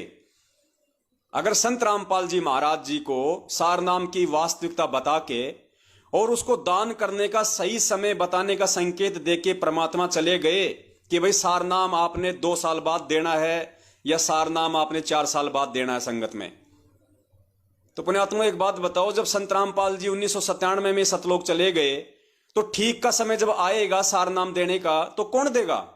संत रामपाल जी तो है ही नहीं। संत रामपाल जी तो आप लोगों के अनुसार 1997 में सतलोक चले गए, तो क्या संत रामपाल जी झूठ बोल रहे हैं यहां पे कि कबीर परमात्मा मुझे मिले और सार शब्द की वास्तविकता बताई और कहा कि इसको संगत में दान कब करना है, कब लोगों को देना है, वो संकेत देके चले गए मुझे। तो कौन देगा? संत रामपाल जी तो कब के सतलोक चले गए 1997 में। तो कबीर परमात्मा फिर वो किसके माध्यम से नाम दिलवाएंगे?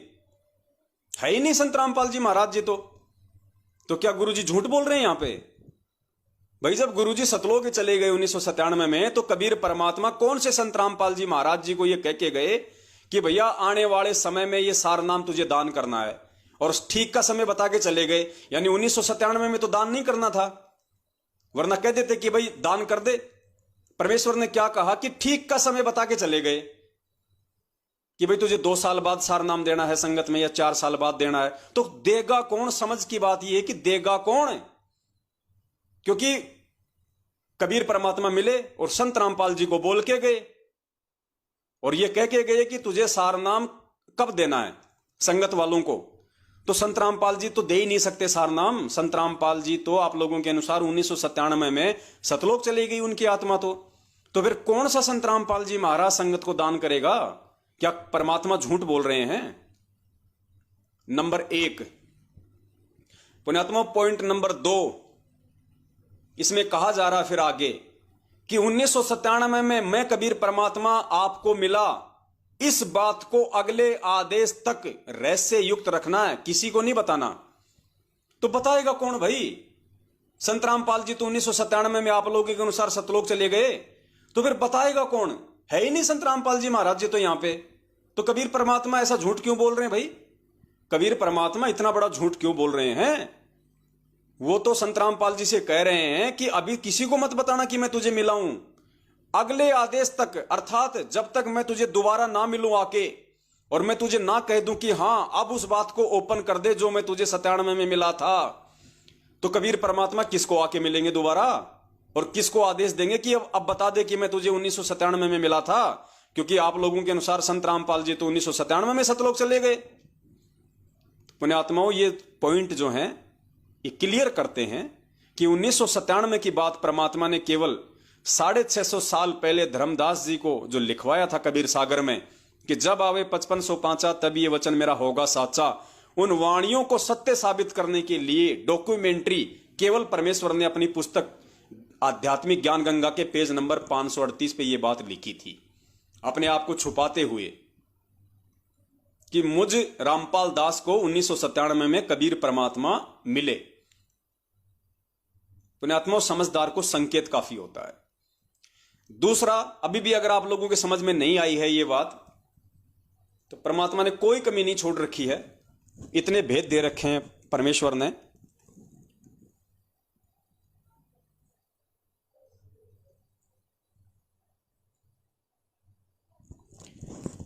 एक वाणी सुनिए परमपिता परमेश्वर जी की, और सुन लीजिए। लोक अनामी जावेगी मां, को ना मिले चौबारे, आत्मा और परमात्मा वहां को ना रहते न्यारे। लोक अनामी जावेगी मां, को ना मिले चौबारे, आत्मा और परमात्मा वहां नहीं रहते न्यारे। रामपाल प्रीतम प्यारे की आत्मा वह पूर्ण आनंद लेरी, सच कहूं ना झूठ रती भरी बात मान ले। ये वाणी है परमपिता परमेश्वर जी की, जिसके एंड में परमपिता परमेश्वर सतगुरु रामपाल जी महाराज जी स्वयं कह रहे हैं कि लोक अनामी जावेगी। अब पुण्यात्माओं, अनामी लोक क्या है? परमात्मा ने बताया वहां पे 4 लोक हैं। प्रथम लोक है, सबसे नीचे है सतलोक। सतलोक से ऊपर है अलख लोक, अलख लोक से ऊपर है अगम लोक, और सबसे ऊपर जो चौथा लोक है वो है अनामी लोक। सबसे ऊपर अनामी लोक। अनामी लोक में जाने के बाद परमात्मा ने बताया कि लोक अनामी जावेगी, वहां कोन्या मिले चुबारे, आत्मा और परमात्मा वहां कोन्या रहते न्यारे। यानी अनामी लोक जानने के बाद में आत्मा और परमात्मा का अलग अलग अस्तित्व नहीं होता है। जिस शब्द से उस कबीर परमेश्वर ने उस आत्मा को सर्जन किया था, उत्पन्न किया था, उसी शब्द में वो परमात्मा उस आत्मा को वापस समाहित कर लेता है। सदा सदा के लिए उस आत्मा का झंझट ही समाप्त हो जाता है अनामी लोक में जाने के बाद। और अनामी लोक में जाने की जो प्रोसीजर है वो सीढ़ी दर सीढ़ी है। कैसे? जैसे परमात्मा ने क्या बताया कि जब ये आत्मा यहां से जाएगी तो इसको कमल चक्रों से होकर जाना पड़ेगा। सबसे पहले गणेश जी का मूल कमल, फिर जो है ब्रह्मा सावित्री का, उसके बाद में अपना जो मतलब कि नाभि कमल है, फिर अपना हृदय कमल है। ये परमात्मा ने हमें बताया कि हमने इस तरीके से यहां से त्रिकुटी पे पहुंचना है, और त्रिकुटी के आगे फिर परमात्मा हमें किस प्रकार से लेके जाएंगे वो गुरुदेव ने सत्संगों में अच्छी तरीके से हमारे को समझाया हुआ है। पुण्यात्माओं, सबसे पहले इस पृथ्वी लोक की कोई भी आत्मा अगर सबसे पहले अगर वो जाएगी तो कहां जाएगी? सतलोक में जाएगी।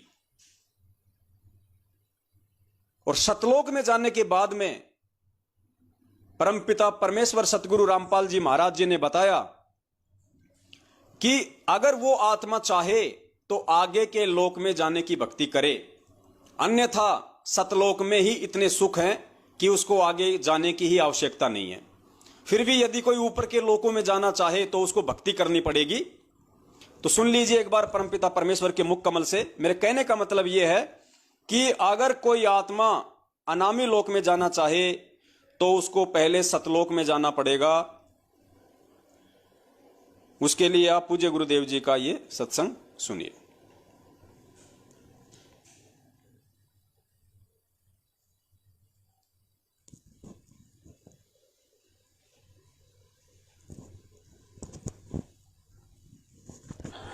सतलोक में जाके सुरता संकट कट जा सारे, अलख लोक और अगम लोक के, यानी सतलोक में जाकर के फिर अलख अगम लोक को और सतनामी को हम वहां जाकर के प्राप्त करेंगे। वहां अलग से वहां भक्ति, हम चाहेंगे ऊपर जाना तो वहां भक्ति करेंगे, नहीं तो सतलोक में। जैसे वहां इस लोक ने छोड़कर राजी को ना, और ये तो छूटे भी गा, तो वहां तो इतना आनंद हो जाएगा। वो आपकी इच्छा आगे ऊपर चलना या ना चलना, सतलोक तक जाने के बाद कोई कष्ट नहीं है, फिर पुनर्जन्म नहीं है। अनामी लोक में जाने के बाद फिर वहां आत्मा और परमात्मा एक हो जाते हैं, आत्मा परमात्मा में समा जाती है। लेकिन सतलोक, अलखलोक और अगम लोक में वहां आत्मा और परमात्मा का अलग अस्तित्व है।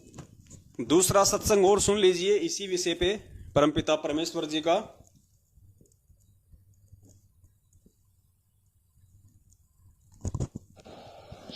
जन्म मरण मिट जावे है सुरता, वो आनंद काया तेरी। सच कहूं ना झूठ रती बुरी, बात मान ले मेरी। सतलोक में जाके सुरता संकट कट जा सारे, अलख लोक और अगम लोक के, यानी सतलोक में जाकर के फिर अलख अगम लोक को और सतनामी को हम वहां जाकर के प्राप्त करेंगे। वहां अलग से वहां भक्ति, हम चाहेंगे ऊपर जाना तो वहां भक्ति करेंगे, नहीं तो सतलोक में। जैसे वहां इस लोक ने छोड़कर राजी को ना, और ये तो छूटे भी गा, तो वहां तो इतना आनंद हो जाएगा। वो आपकी इच्छा आगे ऊपर चलना या ना चलना, सतलोक तक जाने के बाद कोई कष्ट नहीं है, फिर पुनर्जन्म नहीं है। अनामी लोक में जाने के बाद फिर वहां आत्मा और परमात्मा एक हो जाते हैं, आत्मा परमात्मा में समा जाती है। लेकिन सतलोक, अलखलोक और अगम लोक में वहां आत्मा और परमात्मा का अलग अस्तित्व है। अर्थात ये जो दोनों जो प्रमाण है परमपिता परमेश्वर के सत्संग आधार से ये साबित करते हैं कि अगर आपको अलख लोक में जाना है, अगर आपको अनामी लोक में जाना है, तो सबसे पहले आपको सतलोक में जाना पड़ेगा। उसके बगैर आप जी डायरेक्ट ऊपर के लोकों में नहीं जा सकते। यानी कोई भी आत्मा, कोई भी जीव, 21 ब्रह्मांड का प्राणी, सबसे पहले उसको सतलोक में जाना पड़ेगा। सतलोक के बाद ही वो ऊपर के लोकों में जा सकता है। इस पॉइंट को ध्यान रखना आप जी, मैन ये है। अब आपको समझ में आएगा परमपिता परमेश्वर की वो वाणी।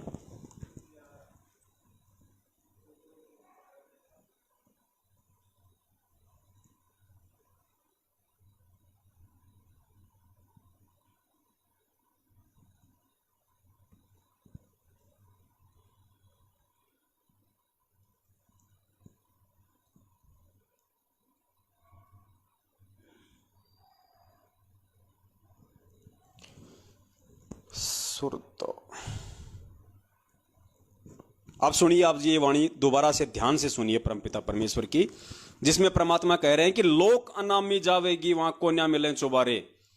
यानी यहां पे संत रामपाल जी महाराज जी का जो जिक्र आ रहा है वो है अनामी लोक में जाने का। लोक अनामी जावेगी वहां कोन्या मिले चौबारे, आत्मा और परमात्मा वहां कोन्या रहते न्यारे। कहां की बात हो रही है? अनामी लोक की, जो सबसे ऊपर है। फिर आगे क्या कह रही है वाणी? रामपाल प्रीतम प्यारे की आत्मा वहां पूर्ण आनंद ले रही, और सांच कहूं ना झूठ रती बर बात मान ले मेरी। दो शब्द हैं परमात्मा के, ध्यान से सुनिए। अब क्या बताते हैं परमात्मा? ये परमेश्वर स्वयं ही दास बनते हैं, स्वयं ही एक सच्चे भक्त का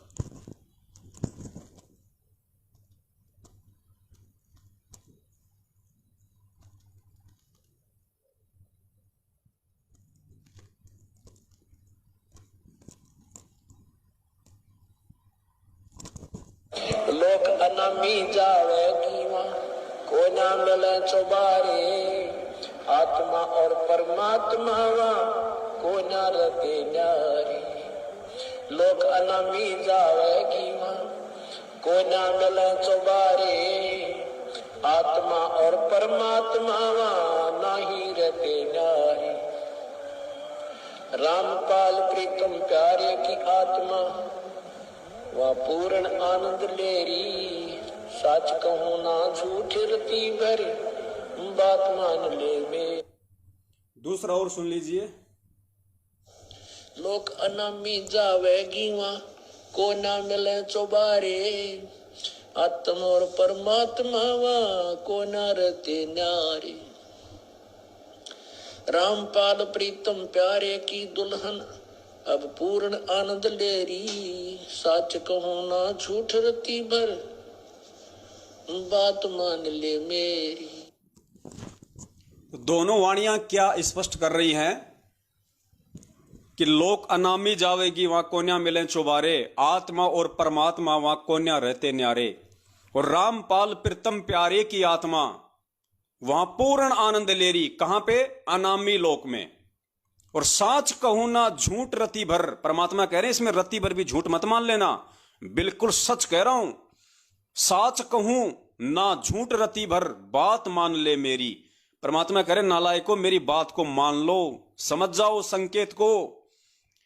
तो पुण्यात्माओं, यदि संत रामपाल जी महाराज जी कोई आत्मा थी, और यदि 8 सितंबर 1951 को गांव धनाना जिला सोनीपत हरियाणा में भगत नंदराम जाट और माता इंद्रो देवी के गर्भ से आई थी,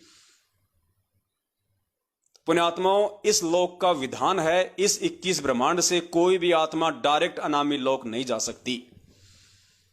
उस आत्मा को पहले सतलोक जाना पड़ेगा। सतलोक से फिर परमात्मा ने अपना विधान बता दिया कि अगर आगे की भक्ति करना चाहो तो आगे के लोकों में जाओगे। यानी सतलोक जाके ही आप अनामी लोक में जा सकते हो। इस 21 ब्रह्मांड से, इस मृत लोक से डायरेक्ट अनामी लोक में किसी भी आत्मा को भेजने का कोई प्रावधान नहीं है। पुण्यात्माओं, संत रामपाल जी महाराज जी फिर इस शब्द में क्यों कह रहे हैं कि लोक अनामी जावेगी वहां को न मिले चौबारे, आत्मा और परमात्मा वहां ना ही रहते न्यारे। और रामपाल प्रीतम प्यारे की आत्मा वहां अनामी लोक में पूर्ण आनंद ले रही, साच कहूं ना झूठ रती बर बात मान ले मेरी। पुण्यात्माओं, इससे क्या साबित होता है कि संत रामपाल जी महाराज कोई आत्मा नहीं है, कोई जीव नहीं है, वो स्वयं पूर्ण ब्रह्म परमेश्वर हैं जो 8 सितंबर को धरती पे प्रकट हुए थे। और वो परमात्मा जब चाहे सतलोक चला जाए, जब चाहे वो डायरेक्ट अनामी लोक में चला जाए, जब चाहे वो किसी भी ब्रह्मांड में चला जाए, ये उसका अपना अधिकार है। क्योंकि परमेश्वर ने एक सत्संग में बताया कि जैसे हमारा हाथ है, हमारा हाथ हमारी बॉडी की रेंज में होता है, और हमारे शरीर में जहां कहीं भी कोई खुजली चलेगी तो हमारा हाथ तुरंत वहां पे पहुंच जाता है, क्योंकि हमारा शरीर इस हाथ की रेंज में है। तो ये हाथ समझ लो वो कबीर परमात्मा संत रामपाल जी महाराज, और ये शरीर समझ लो पूरी सृष्टि इस कबीर परमेश्वर संत रामपाल जी महाराज जी के क्षेत्र में आता है। पूरी सृष्टि जब चाहे जहां वो पहुंच सकता है, सेकंडों में।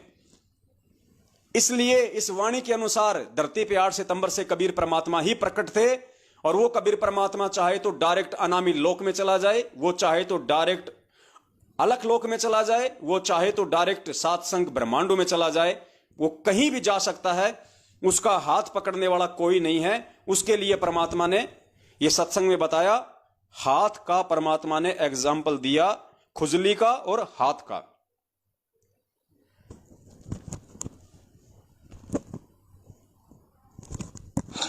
अब क्या कहते हैं, चारों युग में हम फेरे, चारों युग में मैं फेरूं, नहीं आऊं नहीं जाऊं। गरीबदास। देखो पुण्यात्माओं, ये है परमात्मा के खेल। एक वाणी में परमात्मा क्या कहते हैं कि चारों युग में मेरे संत पुकारें, कूक कया हम हेल रे, हीरे मोती माणक बरसें, ये जग चुगता ढेल रे। तो इस वाणी में परमात्मा क्या कह रहे हैं अपने आप को छुपाते हुए कि चारों युगों में मेरे संत फिरें। और इस वाणी में परमात्मा क्या कह रहे हैं कि चारों युगों में मैं फिरूं, चारों युग में मैं आऊं। सुनो ध्यान से। अब क्या कहते हैं, चारों युग में हम फेरे, चारों युग में मैं फेरूं, नहीं आऊं नहीं जाऊं। गरीबदास गुरु भेद से लखो हमारी ठाव, चारों युग में मैं आता हूं। वैसे तो जैसे भी हमारे शरीर में कहीं भी, चाहे पंजे में, पैर के पंजे में कोई कांटा लग जावे, एकदम हाथ पहुंच जाता है फ्रिक्शन ऑफ सेकंड में। ऐसे ही परमात्मा कबीर साहब की इतने समर्थ हैं, ये सभी असंख्य ब्रह्मांड उनकी ऐसे रीचेबल हैं, उनकी रेंज में ऐसे आते हैं जैसे हमारे हाथों की रेंज में हमारा सारा शरीर आ जाता है। कबीर साहब यहाँ पर जब आते हैं, अपना तेज पुंज का एक और कोट बना देते हैं मनुष्य जैसा। वैसे तो मनुष्य जैसे शरीर में वहां रहते हैं अपने वास्तविक रूप में, लेकिन वहां इनका तेज बहुत ज्यादा है। उस तेज को छुपाकर अपनी सिद्धि शक्ति तय, शब्द शक्ति तय और एक और कोट मनुष्य जैसा ही तेज पुंज का शरीर बना लेते हैं। वो नाड़ी नूड़ी के जोग जुगाड़ का नहीं होता। तो परमात्मा ने यहाँ पे खुजली का उदाहरण देके बताया कि चाहे हमारे पैर के पंजे में अगर कोई कांटा लग गया हो, कोई अगर खुजली हो गई हो, तो हमारा हाथ सेकंड ऑफ फ्रैक्शन में तुरंत वहां पे पहुंच जाता है। अगर हमारे यहां खुजली है तो तुरंत हाथ पहुंच गया, अगर पैर में खुजली है तो तुरंत हाथ पहुंच जाएगा, क्योंकि हमारा शरीर हमारे हाथ के रेंज से बाहर नहीं है। ठीक इसी प्रकार ये पूरी सृष्टि, सारे ब्रह्मांड, चाहे सतलोक हो, चाहे अलख लोक हो, चाहे अगम लोक हो, चाहे वो अनामी लोक हो, इस कबीर परमात्मा की रेंज से बाहर नहीं है, इसकी पहुंच से बाहर नहीं है। इसलिए ये वाणी साबित करती है, और अंध भक्तों की आंखें खोलने के लिए परमात्मा ने ये संकेत दिया कि लोक अनामी जावेगी, वहां को न्या मिले चौबारे, आत्मा और परमात्मा वहां को न्या रहते न्यारे, और रामपाल प्रीतम प्यारे की आत्मा वहां पूर्ण आनंद ले रही। पुण्यात्माओं, ये संकेत दिया परमात्मा ने कि वो समर्थ धनी, वो जब चाहे जिस लोक में जा सकता है। अगर संत रामपाल जी कोई आत्मा होती तो अगर वो जाते तो केवल सतलोक में ही जा सकते थे पहले, लेकिन वो पूर्ण ब्रह्म परमेश्वर है। परमात्मा ने इस वाणी के माध्यम से साबित किया कि 1997 में कोई कबीर परमात्मा संत रामपाल जी को आके नहीं मिले। पुण्यात्माओं, ये भेद हैं, ये सोचल छिद्र है परमात्मा के। जैसे परमात्मा ने आपको, दास ने जो है शुरुआत में दिखाया था कि धर्मदास को तो परमेश्वर ने कहा कि 12वें पंथ में मैं खुद ही चल के आऊंगा भाई, और काल के आगे परमात्मा ने थोड़ा सा भेद रख दिया कि मेरा हंस जाएगा। ठीक इसी प्रकार पुण्यात्माओं, जो परमात्मा 1997 की जो बात बोल रहे हैं, ये झूठ भी नहीं कह रहे परमात्मा, क्योंकि वाणी के अकॉर्डिंग परमेश्वर ने यहां पे ये बोलना आवश्यक है। और यथार्थता में जो उनका कोई हंस होगा, कोई उनका भगत होगा, तो ज्ञान आधार से पहचान कर लेगा कि धरती पे कौन है। तो 1997 में संत रामपाल जी भगवान को कोई दूसरा भगवान आके नहीं मिला, स्वयं वो कबीर परमात्मा उस वाणी को चरितार्थ करने के लिए उन्होंने ये लीला की।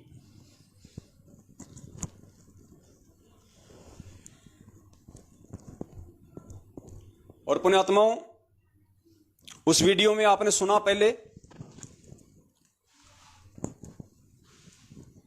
कि 1997 में मुझे कबीर परमात्मा मिले और सारनाम और सार शब्द की वास्तविकता और दान करने का सही समय बता के अंतर ध्यान हो गए।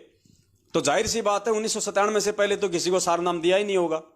किसी को सार शब्द दिया ही नहीं होगा 1997 से पहले तो, क्योंकि 1997 में कबीर परमात्मा आए और उनको दान करने का सही समय बता के चले गए। तो पुण्यात्माओं, अब आप जो सत्संग सुनेंगे परमात्मा का, जिसमें परमात्मा कह रहे हैं कि 1994 से लेके 1997 तक मैंने इक्के दुक्के व्यक्तियों को ही सार नाम दिया जो हमारे कति खास थे। गुरुजी कह रहे हैं कि इक्के दुक्के व्यक्तियों को ही मैंने सार नाम दिया है। कब से? 1994 से 1997 के बीच में। जबकि उस सत्संग में परमात्मा कह रहे हैं कि 97 में तो खुद परमात्मा आके मिले और बोले कि इसको सही दान करने का समय मैं बताऊंगा। तो फिर उससे पहले सार नाम कौन दे सकता है पुण्यात्माओं? क्या एक जीव की औकात है जो परमेश्वर के आदेश बिना और सार नाम को दान करने के सही समय के बिना कोई उनसे पहले ही दान कर दे? तो कौन दान कर सकता है? स्वयं कबीर भगवान ही दान कर सकता है। तो ये परमात्मा ने संकेत छोड़ा कि धरती पे 8 सितंबर से कबीर परमात्मा ही प्रकट है। सुनिए पूज्य गुरुदेव जी का वो सत्संग। आवाज थोड़ी सी कम है, ध्यान से सुनना इसकी।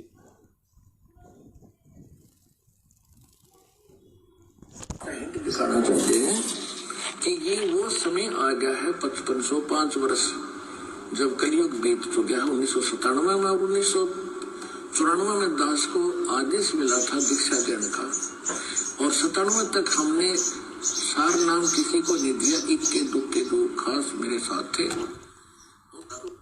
गुरुजी कह रहे हैं कि 97 तक हमने किसी को सार नाम नहीं दिया, केवल इक्के दुक्के को जो हमारे कति खास थे। ध्यान से सुनना। जब कलयुग बीत चुका है 1997 में और 1994 में दास को आदेश मिला था दीक्षा देने का, और 97 तक हमने सार नाम किसी को नहीं दिया। इक्के दुक्के दो खास मेरे साथ थे उनके प्रीत। 1997 में परमात्मा दया करी दास पे कहा, बेटा डरे ना, खोल दे इस पिटारे ने, खजाना खोल दे, आ गया वो समय। पुण्यात्माओं, ये कुछ संकेत परमेश्वर ने जानबूझ के रखे हुए थे, छोड़े हुए थे, जो ये साबित करते हैं कि वो कबीर परमात्मा 1997 से नहीं बल्कि 8 सितंबर से धरती पे प्रकट है। और ये संकेत यदि परमात्मा ना छोड़ते, और भी बहुत सारे सबूत हैं, लेकिन आज हमारा जो विषय है वो ये साबित करना नहीं है कि धरती पे 8 सितंबर से कबीर परमात्मा प्रकट हैं या फिर 1997 से प्रकट हैं। कोई बात नहीं, क्योंकि आज का हमारा जो विषय है वो चरणा अमृत को लेके है, और यदि हम इस विषय पे ज्यादा आगे बढ़ेंगे तो हमारा विषय वो पूरा नहीं हो पाएगा। इसलिए पुण्यात्माओं, समझदार को संकेत ही काफी है कि धरती पे 8 सितंबर से कबीर परमात्मा स्वयं प्रकट है संत रामपाल जी महाराज जी के चोले में। और यह समझाना थोड़ा सा इसलिए आवश्यक था क्योंकि इतना विश्वास हुए बिना कि मेरा गुरु स्वयं कबीर भगवान है और 8 सितंबर से धरती पे प्रकट है, उसके बिना पुण्यात्माओं आगे अब हम जो चरणामृत के ऊपर चलेंगे वो समझ में नहीं आना था। तो अब हम चरणामृत के ऊपर चलते हैं। पहली बात तो परमात्मा ने सत्संगों में बताया कि नाम दीक्षा भले 6 महीने बाद में ले लो, 1 साल बाद में ले लो, 2 साल बाद ले लो, कोई जल्दबाजी नहीं है। मैं यहां तुम्हें नाम ही देने आया हूं, तुम्हें पार ही करने आया हूं यदि टिक के भक्ति करोगे तो।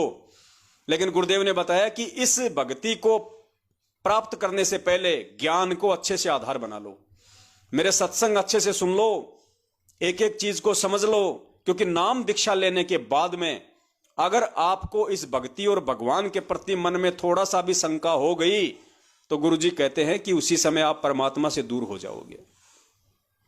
तो बार बार परमात्मा ने हमेशा ज्ञान को आधार बनाने पे ही जोर दिया। और आप जितने भी भगत भाई बहन हैं जो सन 2014 के बाद से सतलोक आश्रम मैनेजमेंट हरियाणा ने गांव गांव में जो फर्जी नामदान केंद्र खोले हैं वहां से दीक्षा ली है या ऑनलाइन नाम दीक्षा ली है देश विदेश में बैठे, आप लोगों की सबसे बड़ी जो कमजोरी है वो यही रही कि आप लोगों ने सत्संगों को गहराई से नहीं सुना, और सुना तो आपने उन पे विचार नहीं किया। वरना पुण्यात्माओं, ये सत्संग सुनने के बाद में, इस कबीर परमात्मा का इतना ज्ञान सुनने के बाद में, और जब आपको यह भी मालूम पड़ गया था कि भाई गुरुजी जेल में हैं, संत रामपाल जी महाराज अभी जेल में हैं 2014 से, पुण्यात्माओं, नाम दीक्षा लेने से पहले आपने जेल जाने की वजह को बिल्कुल साफ करना चाहिए था कि ऐसा परम संत जिसके सत्संग सुन के मेरी आत्मा कांप गई और तुरंत नाम दीक्षा लेने के लिए उमड़ रही है, जिसके सत्संगों में, जिसके शब्दों में इतना पावर है चुंबक की तरह, वो परम संत जेल में क्यों है? ऐसा संत कोई घटिया कर्म तो कर ही नहीं सकता, हम सोच ही नहीं सकते। कोई दोष ऐसा संत कर ही नहीं सकता, फिर जेल में क्यों है? कारण क्या है?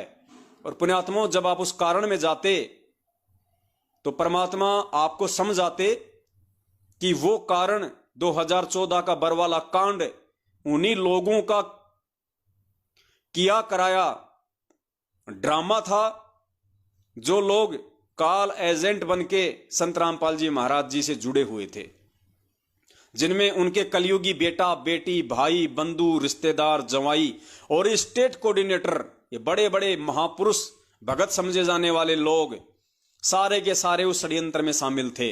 कुछ अपने स्वार्थों के चलते और कुछ नालायक अपनी मंद बुद्धि के चलते उन स्वार्थी महेंद्र भगोड़े जैसे लोगों के पीछे उन्होंने परमेश्वर के ज्ञान को आधार ना बना के उसके मनमानी हरकतों में सहयोग कर दिया और संगत से भी सहयोग करवा दिया, जिसका नतीजा हुआ बरवाला कांड, 5 भक्तों की मौत और बेवजह सारा का सारा दोष सतगुरुदेव जी के ऊपर थोप दिया गया। और ये सारे के सारे गधे बरवाला कांड में या तो पकड़े गए या ये आश्रम छोड़ के फरार हो गए रातों रात। और आज तक उनका भाई, उनका बेटा, उनका जवाई, उनके रिश्तेदार भगोड़े बन के घूम रहे हैं, भगोड़े बन के। पुण्यात्माओं, संत रामपाल जी महाराज का भगत और पुलिस प्रशासन के आगे भगोड़ा बन के घूमे, ये उस भगत और भक्ति के नाम पे वो व्यक्ति कलंक है, कलंक।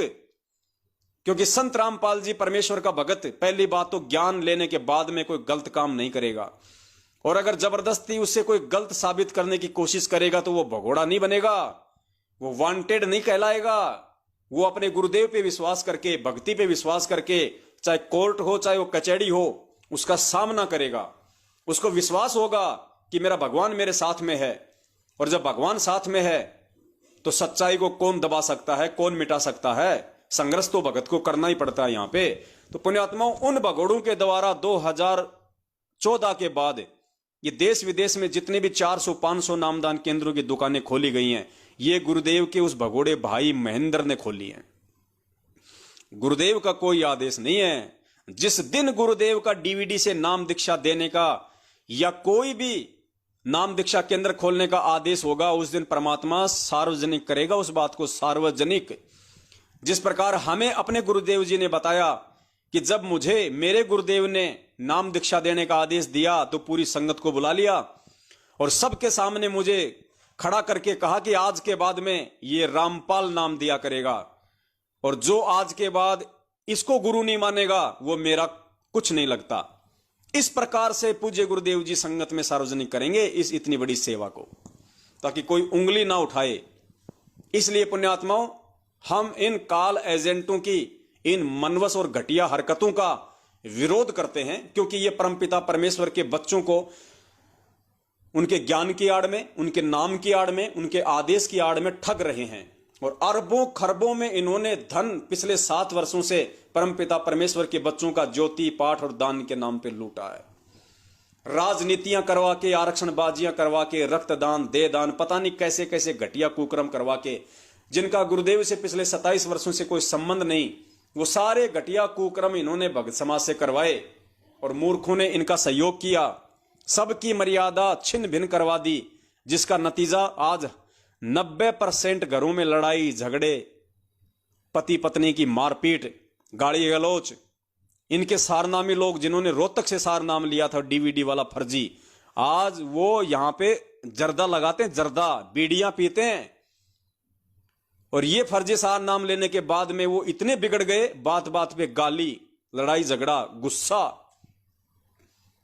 क्योंकि परमात्मा ने स्पष्ट रूप से कह रखा कि भैया ये भगवान तो लाइट है, लाइट, बिजली। मर्यादा में रहोगे तो काम करेगी, मर्यादा तोड़ोगे, नंगा तार पकड़ोगे तो झटके भी मारेगी। तो उस मूर्ख संगत ने अपने गुरुदेव पे विश्वास ना करके कि भाई भगवान यहां पे सारनामी तो देने आता है, अरे भगवान सतलोक से चल के यहाँ पे सार नाम ही तो देने आता है, भेड़ बकरियां चढ़ाने थोड़ी आता है। और धरती पे भगवान प्रकट है, जेल में उसको बांध के कौन रख लेगा, किसकी औकात है। वो बैठा सिर्फ इसलिए है कि हमारे विश्वास की परीक्षा देख रहा है। वो इंतजार सिर्फ इसलिए करवा रहा है कि हम मूर्खों के विश्वास की परीक्षा ले रहा है कि इन नालायकों को मेरे ऊपर विश्वास भी है या नहीं है, मेरे सत्संगों को आधार भी बनाया कि नहीं बनाया, कि गुरुजी जेल से बाहर भी आएंगे नहीं आएंगे।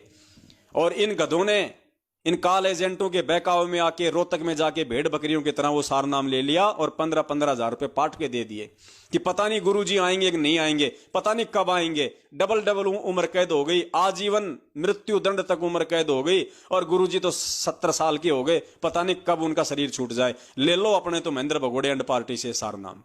और सब ने अपनी ऐसी की तैसी करवा ली, आज सब ने अपनी ऐसी की तैसी करवा ली। उसके बाद भी कुछ मूर्ख नहीं मान रहे और इन्होंने नया फंडा छेड़ दिया, 2 पाठ कराओ सार शब्द लो। और कुछ मूर्ख वहां पे 2-2 पाठ करवा के वो सार शब्द भी ले रहे हैं। तो पुण्यात्माओं, परमात्मा ने ये छटनी करनी थी आज। उनके मार्ग में जो ये गंदगी फैल गई थी, परमात्मा ने उसकी छटनी करनी थी। छटनी परमेश्वर ने कर ली। और जो परमेश्वर के जो विवेकी हंस थे, जो परमेश्वर के जो मर्यादित जो बच्चे थे, उसको परमात्मा ने सत्सेवकों के रूप में अलग से छांट लिया, जो खुद भी सावधान रहे और अपने भगत भाई बहनों को भी वीडियो बना बना के सावधान करते रहे कि भाई इन काल एजेंटों के झांसे में मत आओ।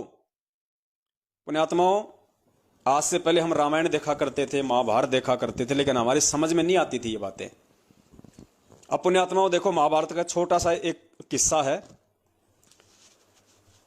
अब दास यहां पे दिखाएगा नहीं, क्योंकि पुण्यात्माओं फिर ये मैसेज जो है वो ब्लॉक हो जाते हैं, क्योंकि इन लोगों ने उन वीडियो पे कॉपीराइट लगा रखा होता है और हमारा लाइव जो है बीच में रुक जाएगा। तो दास कोशिश करेगा उसको या तो बाद में दिखाने की या फिर आपको वैसे बता देगा वर्बली। जब महाभारत का युद्ध पूरी अपनी तैयारियों पे था और बात पहुंच गई कि भैया श्री कृष्ण जी जो है वो किसका साथ देंगे, तो एक तरफ तो दुर्योधन पहुंच गया श्री कृष्ण जी से सहायता मांगने के लिए मथुरा में, और दूसरी तरफ अर्जुन पहुंच गया। श्री कृष्ण जी उस समय सो रहे थे, दोनों वहां जाके बैठ गए। अर्जुन जो था वो श्री कृष्ण जी के पैरों की तरफ खड़ा रहा, और जो दुर्योधन था, जो अहंकारी, वो उनके सिर की तरफ जाके चेयर पे बैठ गया। जैसे श्री कृष्ण जी की आंखें खुली, उन्होंने सबसे पहले अपनी आंखों के सामने अर्जुन को देखा। उसके बाद में दुर्योधन ने कहा कि मैं भी बैठा हूं भाई, इधर मेरी तरफ भी देख ले। हाँ बोल, देख लिया भाई तेरी तरफ भी। बोले आओ भाई, क्यों आए, किस लिए आए। तो उन्होंने अपनी अपनी बातें बता दी कि महाराज जी ऐसे ऐसे है, सारी सेनाओं का बंटवारा हो चुका है, युद्ध होना निश्चित है, हम आपसे सहायता मांगने आए हैं। तो दुर्योधन ने कहा कि पहले मांगने का अधिकार मुझे है। तो श्री कृष्ण ने कहा, मैंने तो सबसे पहले आंख खोलते ही अर्जुन को देखा था, तो मेरी दृष्टि में तो सबसे पहले अर्जुन आया है, तो अर्जुन मांगने का अधिकारी है। तो दुर्योधन ने कहा कि नहीं, मैं मांगने का अधिकारी हूं, और वैसे भी मैं उम्र में छोटा हूं, मैं ही मांगने का अधिकारी हूं। तो श्री कृष्ण ने कहा कि चलो भाई ठीक है भाई, तू मांग ले, कोई दिक्कत नहीं। तो दुर्योधन ने, उसने श्री कृष्ण जी ने कहा कि भैया 2 ऑप्शन हैं, एक तरफ तो मैं हूं नारायण, और दूसरी तरफ मेरी सेना है। श्री कृष्ण जी की सेना का नाम था नारायणी सेना, नारायणी सेना। तो बोला भाई इन दोनों में से एक चीज मांग लो, क्या मांगनी है। तो दुर्योधन ने कहा कि सबसे पहले मैं मांगूंगा। तो दुर्योधन ने क्या मांगा, उसने कहा कि भगवान मुझे आपकी नारायणी सेना दे दो, क्योंकि नारायणी सेना द्वापर युग में विश्व की सबसे स्ट्रॉन्ग सेना थी। सबको पता था कि जिस तरफ श्री कृष्ण भगवान की नारायणी सेना यादव सेना हो जाएगी, उनको कोई नहीं हरा पाएगा। तो वो दुर्बुद्धि व्यक्ति था, वो श्री कृष्ण जी को वो पहचान नहीं पा रहा था। उसने सेना मांग ली और वहां से निकल गया। और श्री कृष्ण, उसने अर्जुन ने मांग लिया नारायण को। हाँ, पुण्यात्मा दास थोड़ा सा भूल गया, पहले अर्जुन ने मांगा था और अर्जुन ने कहा कि मुझे आपकी आवश्यकता है, मुझे नारायणी सेना की आवश्यकता नहीं है, मुझे नारायण चाहिए। अब वो दुर्योधन बड़ा प्रसन्न हुआ, उसने सोचा कि चलो ये तो ऑटोमेटिक ही सारा काम हो गया, मांगने की जरूरत नहीं पड़ी। तो उसने कहा कि चलो ठीक है, हम तो नारायणी सेना ही मांग लेते हैं।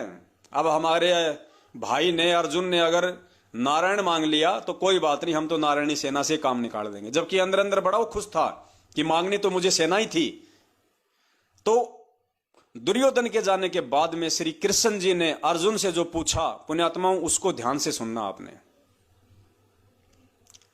श्री कृष्ण ने उससे पूछा कि अर्जुन, जब तेरे पास में ऑप्शन था मेरी सेना मांगने का, नारायणी सेना मांगने का, तो तूने मुझे क्यों मांगा?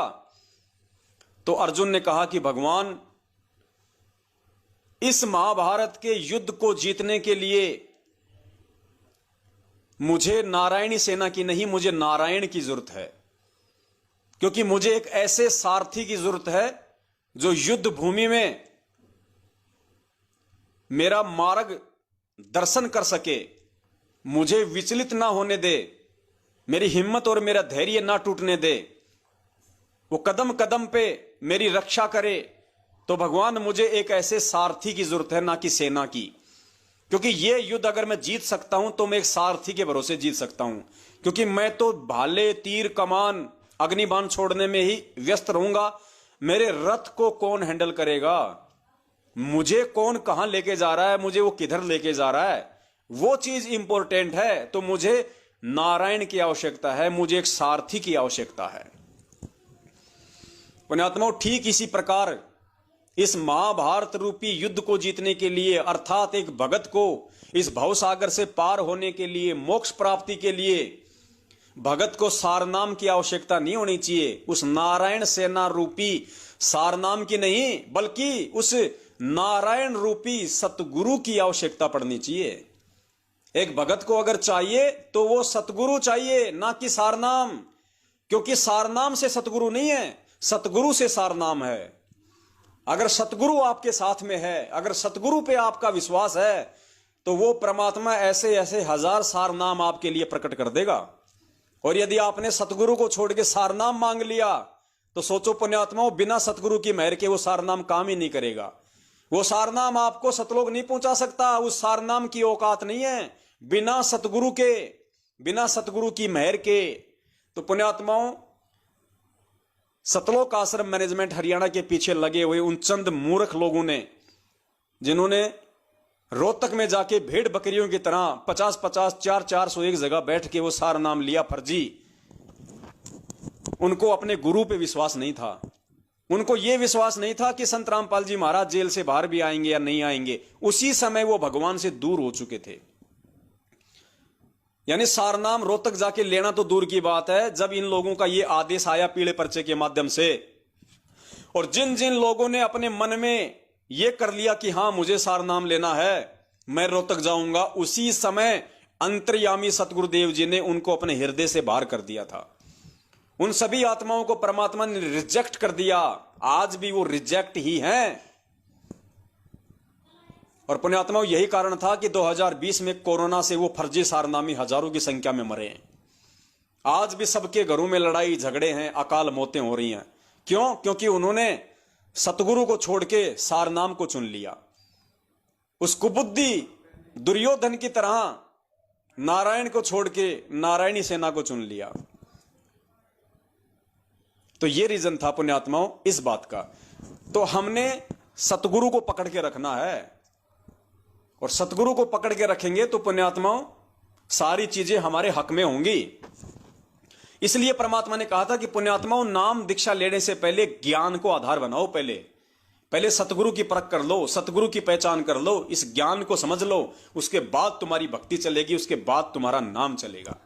तो सुनिए पूज्य गुरुदेव जी का एक छोटा सा सत्संग, जिसमें परमात्मा यही आदेशित कर रहे हैं कि नाम दीक्षा लेने से पहले ज्ञान आधार कितना जरूरी है।